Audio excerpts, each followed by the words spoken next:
मितक प्रीत निभैनी तू धोखा कैलू हो। भगवान के क्रिया खाके तबो ना भैलू हो।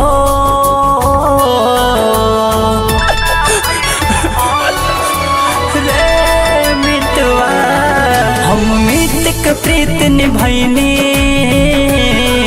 तू धोखा कैलू हो। भगवान के क्रिया खाके तबो ना भैलू हो। लागतावे डर अब असर ना होई। लागतावे डर अब असर ना होई। हमर मरला के खबर करे जा तहरा ससुरो के नगर ले होई।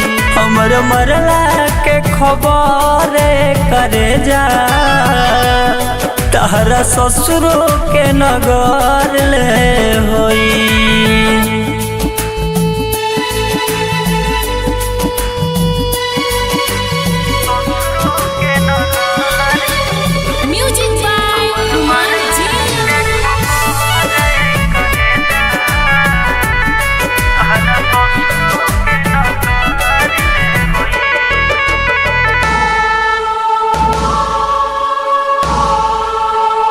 याद आई जब तोहके तलवा तलैया रोबू पुका फार तोहके भैहे नसैया।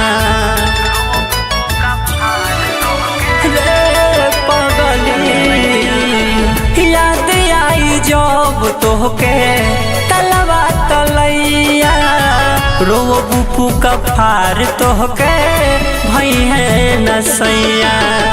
कहलू साथे आखिरी डगर ले होई। कहलू साथे आखिरी डगर ले होई। हमर मरला के खबर करे जा तहरा ससुरो के नगर ले होई। हमर मरला के खबर करे जा तहरा ससुरो के नगर ले होई।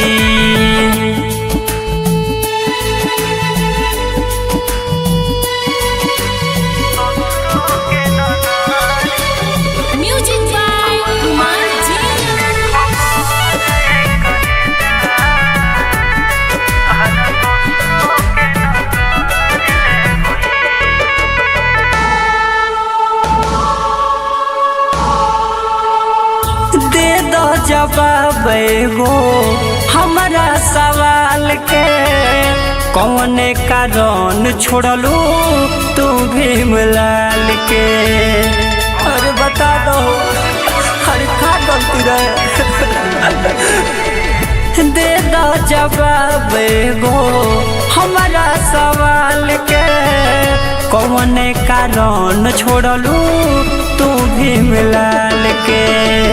रामजित के मौत नई हार में होई। जितेंद्र के मौत नई हार में होई।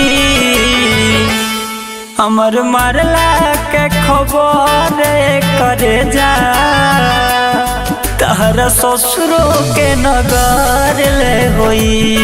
हमर मरला के खबर करे जा तहरा ससुरो के नगर ले होई। Mix by Mahakal recording studio Dudhahi Kushinagar.